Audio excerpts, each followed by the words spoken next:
ಈ 3 ಸ್ಥಳಗಳಲ್ಲಿ ನಕ್ಕರೆ ಮಹಾಪಾಪಿಗಳಾಗ್ತಾರಂತೆ. ನಕ್ಕರೆ ಆಯಸ್ಸು ಹೆಚ್ಚಾಗುತ್ತದೆ ಎಂಬುದನ್ನು ನಾವು ಅನೇಕ ಬಾರಿ ಕೇಳಿರುತ್ತೇವೆ. ಆದರೆ ನಮ್ಮ ಶಾಸ್ತ್ರದಲ್ಲಿ ಈ 3 ಸ್ಥಳಗಳಲ್ಲಿ ನಕ್ಕರೆ ಪಾಪಿಗಳಾಗುತ್ತೀರಿ ಎಂದು ಉಲ್ಲೇಖಿಸಲಾಗಿದೆ. ನಾವು ಯಾವ 3 ಸ್ಥಳಗಳಲ್ಲಿ ನಗಬಾರದು ಎಂಬುದು ನಿಮಗೆ ತಿಳಿದಿದೆಯೇ? ಈ 3 ಸ್ಥಳಗಳಲ್ಲಿ ನೀವು ನಗಲೇಬೇಡಿ. ಯಾವ ಸ್ಥಳದಲ್ಲಿ ನಾವು ನಗಬಾರದು? ಈ ಸ್ಥಳದಲ್ಲಿ ನಾವೇಕೆ ನಗಬಾರದು? ಇದು ಮಹಾಪಾಪಕ್ಕೆ ಕಾರಣವಾಗುತ್ತದೆ. ನಗು ಎನ್ನುವುದು ಓರ್ವ ವ್ಯಕ್ತಿಯ ಜೀವನದ ಅತ್ಯುತ್ತಮ ಹಂತವಾಗಿದೆ. ಪ್ರತಿಯೊಬ್ಬ ವ್ಯಕ್ತಿಯು ತನ್ನ ಜೀವನದ ಪ್ರತಿ ಕ್ಷಣವನ್ನು ನಗುವಿನೊಂದಿಗೆ ಕಳೆಯಬೇಕೆಂದು ಬಯಸುತ್ತಾನೆ.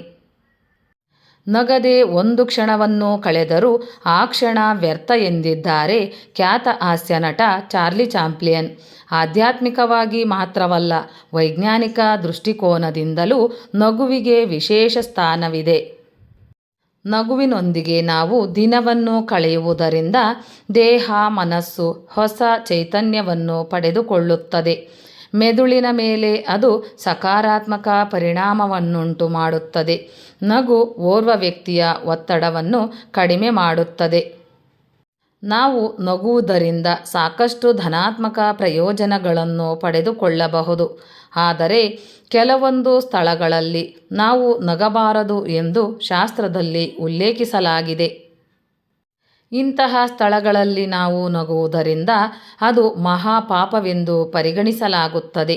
ಹಾಗಾದರೆ ಎಂತಹ ಸ್ಥಳಗಳಲ್ಲಿ ನಾವು ನಗಬಾರದು ಎಂಬುದು ನಿಮಗೆ ತಿಳಿದಿದೆಯಾ?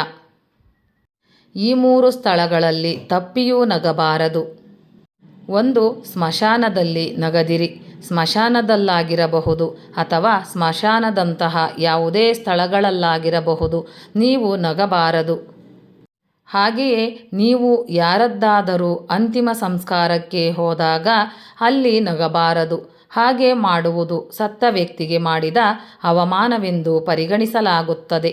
ಇಂತಹ ಸ್ಥಳಗಳಲ್ಲಿ ನಗುವುದು ಎಂದರೆ 100 ಪಾಪಗಳಿಗೆ ಸಮವೆಂದು ಗ್ರಂಥಗಳಲ್ಲಿ ಹೇಳಲಾಗಿದೆ. 2. ದುಃಖಿತ ಕುಟುಂಬದಲ್ಲಿ ನಗದಿರಿ. ನೀವು ಎಂದಾದರೂ ದುಃಖಿತ ಕುಟುಂಬಕ್ಕೆ ಹೋಗಿದ್ದರೆ ಅಲ್ಲಿ ನೀವು ತಮಾಷೆಯ ಮಾತುಗಳನ್ನಾಡುವುದಾಗಲಿ ಅಥವಾ ಇನ್ನಿತರ ಯಾವುದೇ ವಿಚಾರಗಳ ಕುರಿತು ಮಾತನಾಡುವುದಾಗಲಿ ಮಾಡಬಾರದು.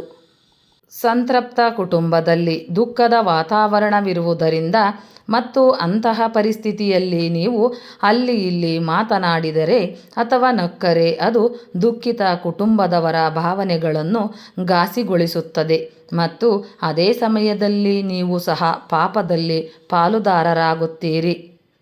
ನೀವು ಅಂತಹ ಸ್ಥಳಗಳಲ್ಲಿ ನಗುವುದರಿಂದ ಅಲ್ಲಿನ ಜನರ ಮನಸ್ಸಿಗೆ ನೋವಾಗಬಹುದು ಅಥವಾ ಅದರಿಂದ ಅವರ ದುಃಖ ದುಪ್ಪಟ್ಟಾಗಬಹುದು.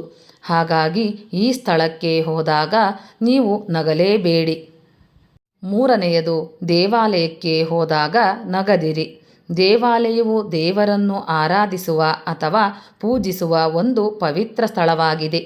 ಇಲ್ಲಿಗೆ ಜನರು ಆಧ್ಯಾತ್ಮಿಕ ಶಾಂತಿಯನ್ನು ಅನುಭವಿಸಲು ಬರುತ್ತಾರೆ. ಜನರು ಪೂಜೆ, ಧ್ಯಾನ ಮತ್ತು ದೇವರ ಆಶೀರ್ವಾದವನ್ನು ಪಡೆದುಕೊಳ್ಳಲು ದೇವಸ್ಥಾನಕ್ಕೆ ಹೋಗುತ್ತಾರೆ. ಆದ್ದರಿಂದ ದೇವಾಲಯದಂತಹ ಪವಿತ್ರ ಮತ್ತು ಆಧ್ಯಾತ್ಮಿಕ ಸ್ಥಳದಲ್ಲಿ ನಗುವುದರಿಂದ ಸ್ವತಃ ನಿಮಗೆ ದೇವರೊಂದಿಗೆ ಸಂಪರ್ಕ ಸಾಧಿಸಲು ಸಾಧ್ಯವಾಗುವುದಿಲ್ಲ ಮತ್ತು ಇತರರ ಧ್ಯಾನಕ್ಕೆ ನಿಮ್ಮ ನಗು ಅಡಚಣೆಯನ್ನು ಉಂಟುಮಾಡಬಹುದು. ಈ ಮೇಲಿನ 3 ಸ್ಥಳಗಳಿಗೆ ನೀವು ಭೇಟಿ ನೀಡಿದಾಗ ನಗದಂತೆ ಎಚ್ಚರಿಕೆ ತೆಗೆದುಕೊಳ್ಳಿ. ಈ 3 ಸ್ಥಳಗಳಿಗೆ ಹೋದಾಗ ನಗುವುದರಿಂದ ನೀವು ಪಾಪದಲ್ಲಿ ಪಾಲುದಾರರಾಗುತ್ತೀರಿ. ಪಾಪವು ನಿಮ್ಮನ್ನು ಬೆಂಬಿಡದೆ ಕಾಡುತ್ತದೆ.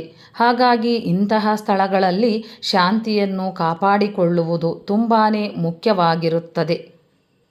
ಸ್ನೇಹಿತರೆ, ಈ ಮಾಹಿತಿ ನಿಮಗೆ ಇಷ್ಟವಾಗಿದ್ದಲ್ಲಿ ದಯವಿಟ್ಟು ಒಂದು ಲೈಕ್ ಮಾಡಿ, ಶೇರ್ ಮಾಡಿ, ಚಾನಲ್ಗೆ ಸಬ್ಸ್ಕ್ರೈಬ್ ಮಾಡಿ. ಧನ್ಯವಾದಗಳು.